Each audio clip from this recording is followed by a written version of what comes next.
Bonjour à tous, aujourd'hui vidéo un peu particulière, je vais pas faire d'update sur comment je me sens, qu'est-ce qui va pas, tout ça.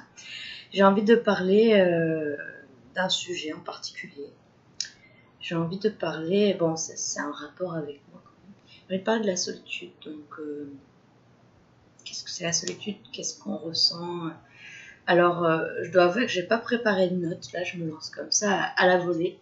Et puis on verra bien ce qui arrivera quand ça arrivera. Donc la solitude. Déjà, j'ai envie de dire, il y a deux types de solitude. Il y a la solitude physique, c'est-à-dire être seul, être entouré de personnes. Et il y a la solitude mentale. Je veux dire, on peut être entouré de plein de monde et être seul en soi, et inversement. On peut être seul physiquement et pas seul en soi. Ça s'appelle la schizophrénie, entre autres. Non, mais sans rire, on peut être seul physiquement sans souffrir de la solitude parce qu'on se suffit soi-même. Je pense que la solitude, avant tout, c'est ne pas s'accepter soi-même. Je vais plus parler de la solitude mentale parce que je pense qu'il y a aussi... il y a les deux formes de solitude, mentale et physique, mais elles vont de pair. C'est-à-dire que la plupart des gens seuls physiquement vont se sentir seuls mentalement. La plupart, peut-être parce que je parle de moi. Moi, c'est vrai que souvent, la solitude physique s'accompagne d'une solitude mentale parce que j'arrive pas à rester seule, à la fois physiquement et mentalement, parce que ça me fait trop cogiter. C'est-à-dire que la solitude physique peut provoquer une solitude mentale par abondance de choses. C'est-à-dire qu'il y a tellement de choses qu'on se sent seul au milieu de tout ça et tout défile, tout passe. C'est un peu comme la télévision. La télévision, c'est quelque chose qu'on met pour occuper l'espace, occuper le temps, c'est quelque chose qui défile. Et ça n'empêche pas qu'on se sente toujours aussi seul avec la télévision. Parfois, ça peut aider parce qu'on sort de soi-même.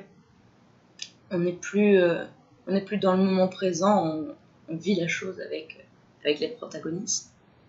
Mais la plupart du temps, enfin surtout, je parlais de moi à nouveau, mais quand j'allais très mal, la solitude c'était une agression. Ça m'agressait parce que ça me rappelait à quel point c'était vide. Ça me rappelait à quel point, du coup, moi j'étais vide. De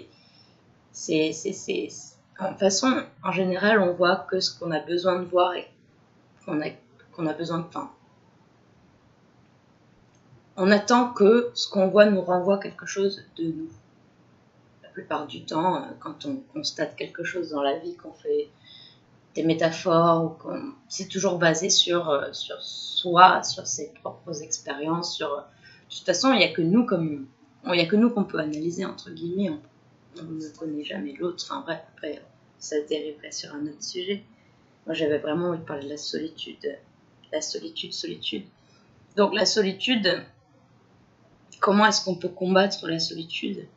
Donc oui, comme je viens de le dire, en utilisant toutes sortes de médias qui vont nous occuper l'esprit. C'est-à-dire, c'est pas vraiment une solution parce que c'est juste un médicament pour faire oublier en quelque sorte qu'on est seul. Mais comment est-ce qu'on pourrait accepter vraiment la solitude? Alors je vais vous dire, j'ai pas vraiment de réponse parce que moi j'en souffre toujours de la solitude. C'est toujours difficile parce que quand on est seul, mis à part les bruits qu'on peut ajouter de manière un peu factice pour avoir l'impression d'une vie active, on est quand même pas mal dans le silence. Et le silence, c'est une boîte qui peut nous enfermer, qui peut nous obliger à sortir quelque chose de nous. Dans le silence, je veux dire, il y a des gens peut-être dans le silence, ils voient tous leurs meilleurs moments, ou je sais pas, moi c'est pas mon cas.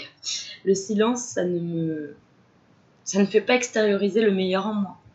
Au contraire, c'est la remise en question, c'est le doute, c'est qu'est-ce que je vais faire de ma vie, c'est tout ça, voilà. Ça peut être aussi penser à quelque chose du monde, pourquoi ceci, pourquoi cela, là, c'est très bien. D'ailleurs, ça, je pense que c'est une clé pour sortir de la solitude, c'est s'ouvrir au monde même si physiquement on est seul dans une pièce et qu'on n'a pas beaucoup d'amis, comme c'est mon cas par exemple, le monde est assez riche pour pouvoir nous... On peut trouver des amis de substitution dans le sens où on va se sentir proche d'une cause, même ça peut être une cause, l'ami, entre guillemets. Et on peut se sentir proche de ça et en fait s'y intéresser, passer son temps là-dessus, et même ça peut nous aider à grandir. Après, il y a une phrase qui dit on n'est jamais vraiment seul, on est avec soi-même. C'est vrai, moi j'ai dit cette phrase parce que pour réconforter certaines personnes qui se sentaient seules, j'ai dit t'es pas seule, t'es avec toi-même. Mais en fait, c'est à double tranchant parce que, ok, t'es avec toi-même, mais si ce toi-même-là, tu le détestes, t'as beau être avec toi-même, c'est pire, t'es avec ton bourreau. C'est assez compliqué, du coup, des fois, t'as juste envie d'être seul, mais pas avec toi-même et ne pas penser, parce qu'en fait, être seul avec soi-même, c'est-à-dire que c'est toi, avec toi, qui te renvoie des choses. Et ça peut être bien, dans le sens, oui, je peux avancer, je peux faire un travail, je peux évoluer avec moi-même et j'ai besoin de rien d'autre, j'ai pas besoin de livres, j'ai pas besoin de télévision, j'ai pas besoin de sorties, j'ai besoin juste de moi et moi.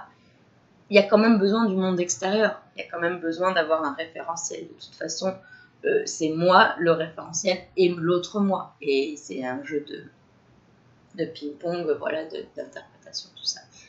Mais oui, on a besoin de soi, mais malgré tout, je pense que sortir de la solitude en restant seul, c'est pas non plus une bonne solution. Je pense que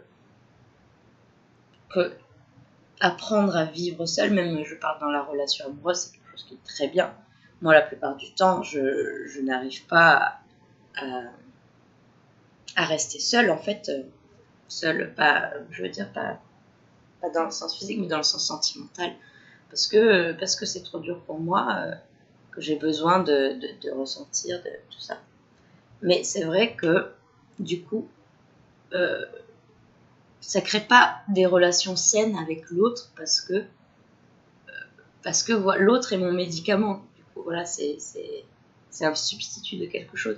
Et justement, il faudrait que j'apprenne à rester seule et à ne pas m'ennuyer, parce que ça, c'est aussi une grande composante de la solitude. Ça peut être l'ennui.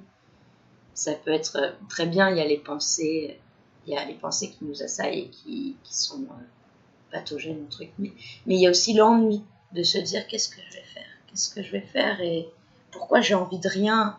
Et après, ça peut être culpabilisant de se dire voilà, je m'ennuie. Au plus on s'ennuie, au plus on va s'ennuyer. Et après, on prend des choses qui vont nous rassurer potentiellement. Mais on sait que ça va être faux, ça va sonner faux, et du coup, ça nous laisse dans une sorte de mal-être. Donc c'est vrai que c'est pas évident. Après, voilà, des solutions miracles. Moi, je pense qu'il faut sortir, faut reprendre confiance en soi. Et faut pouvoir avoir un espace pour apprendre à vivre seul en soi. Il faut avoir un espace où on n'est pas seul, en fait. Il faut pouvoir quand même... Je pense qu'on est l'humain, on est quand même un animal de groupe, je pense. Pas pour rien qu'on dit l'instinct grégaire. Bon, bref, c'est le même instinct, ça veut dire un peu animal. On n'est pas des animaux, certes. Mais quand même, je pense que on a besoin de... C'est comme une dose, voilà, je pense que c'est des choses essentielles pour vivre. Et on a besoin de l'autre.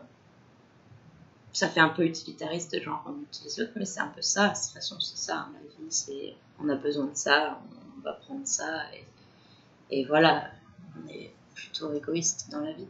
Donc je pense que pour apprendre la solitude, il faut certaines choses qui puissent nous faire accepter d'entrer dans la solitude.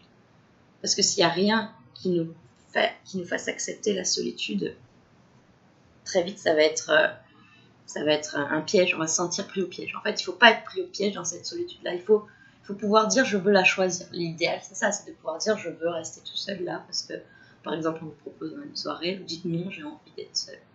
Voilà. Et je pense que ça, c'est très bien. Après, quand on a une vie sociale trop chargée, c'est quelque chose qui va s'imposer, la solitude. C'est au bout d'un moment, il y a ce rapport-là aussi, c'est-à-dire que l'homme ne veut pas être trop seul, mais il ne veut pas être trop entouré non plus. Il a besoin de... C'est un équilibre, en fait, tout simplement.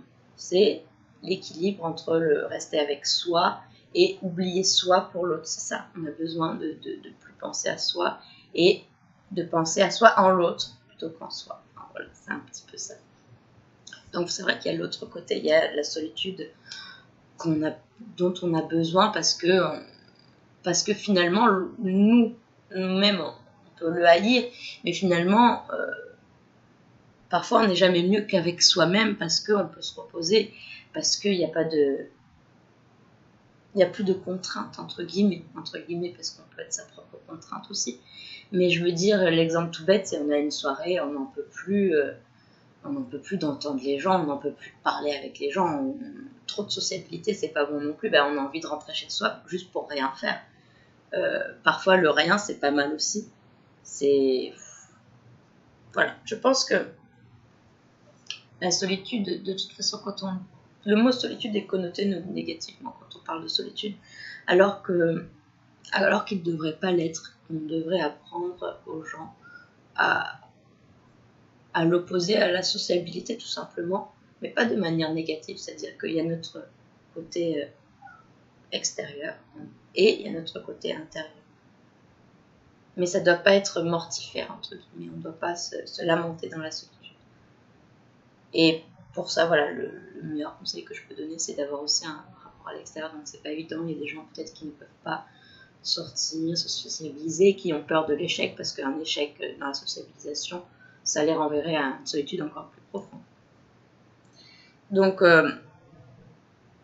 moi, parfois, je vis très mal la solitude, et comme tout le monde, je pense, j'utilise aussi des substituts, comme là, par exemple, ce que je fais là, devant vous, devant pas grand monde, tant pis, mais c'est quelque chose qui me sort de la solitude parce que je rentre dans le monde, c'est une manière de rentrer dans le monde. Sortir de la solitude, c'est rentrer dans le monde, c'est ne plus être en soi, c'est rentrer dans le monde. Voilà, j'exprime ce que je pense, donc je pose un pied sur la terre. Et même si c'est devant personne, même si c'est quand même quelque chose qui est libéré, c'est plus dans ma tête, c'est plus comprimé dans ma tête, ça se répand en molécules, en atomes, enfin tout ce que vous voulez. Et c'est ça l'important. Et c'est vrai que un autre conseil que je peux donner pour sortir de la solitude, c'est l'art. Je pense que l'art, c'est très important. C'est très important. Et même, il peut y avoir un versant un peu pervers à l'art, dans le sens où il y a pas mal d'artistes qui ont vécu seuls, qui sont morts seuls. Parce que ça peut aussi prendre... Et on n'a plus besoin de personne parce qu'on a besoin de créer, et on est dans une sorte de spirale. Je pense que voilà, tout doit être équilibré, tout doit être limité pour qu'on puisse se sentir bien. De toute façon, c'est comme, voilà, il y a toujours un équilibre, il y a le jour, la nuit, l'éveil, le sommeil. Voilà, je pense que il faut trouver le bon ratio de tout. Et c'est vrai que des fois, on va en souffrir. Des fois, on va souffrir de la sociabilité, on va souffrir de la solitude. Des fois, on va être bien dans la société, des fois, on va être bien tout seul. Et petit à petit, il faut noter ce qui nous fait du bien dans la situation qu'on a, par exemple, dans la société. Qu'est-ce qu'on aime de la société, qu'est-ce qu'on aime du fait de sociabiliser, et on essaie de garder ça pour entretenir, pour cultiver les choses. Pareil pour la solitude. Quand j'aime la solitude, en fait, il faut se rappeler des moments où on apprécie la situation. Et quand on va pas bien dans cette même situation, on se rappelle où est le point qui nous a permis d'apprécier la situation pour essayer de le revivre, tout simplement. Même si les choses changent et tout est changeant dans la vie, et que une même situation vécue 2-3 ans plus tard, même des fois une semaine plus tard selon le contexte, peut nous laisser dans un mood complètement différent, ça c'est sûr. Mais il ne faut pas oublier qu'on a réussi à le faire, c'est ça en fait le truc. Là je suis mal, je vis mal la solitude, mais ça n'a pas toujours été le cas. Ça n'a pas toujours été le cas, et du coup ça ne sera pas toujours le cas. Aujourd'hui est aujourd'hui, demain est demain, hier est hier. Voilà. Donc voilà, écoutez, c'est venu comme c'est venu. Je pense que je vais oublier plein de choses, et qu'en appuyant sur arrêter, je vais me dire, ah mince, j'ai oublié ça. En plus, je ne fais pas de montage encore, parce que pour l'instant, j'ai 0 abonnés. Bon, peut-être que quand j'aurai un abonné, j'aurai envie de le faire pour lui. Là, c'est surtout pour moi, donc au pire, je referai une update de vidéo sur la solitude s'il y a besoin. Donc voilà, ça m'a fait plaisir de faire cette vidéo, qui n'était pas comme d'habitude, parce que là, je parle pas vraiment de moi, je parle c'est une sorte de création que je fais. C'est pas un étalage, c'est pas un tableau de bord, c'est un peu de la création. C'est le flot de mes pensées, voilà, qui s'organise et ça fait ce que ça fait. Voilà, donc j'espère faire d'autres vidéos de la sorte parce que j'avais déjà pensé en faire. Et finalement, c'est marrant parce que ma souffrance, tout ça, ma rupture, ça a été le déclencheur pour ça aussi, pour me mettre dans le monde. Et parfois, il faut souffrir pour avoir ce petit élément déclencheur. Et peut-être que voilà, ça va continuer, que je vais parler de plein de sujets, j'espère en tout cas. Voilà, je vous embrasse et je vous dis à bientôt, j'espère. Au revoir.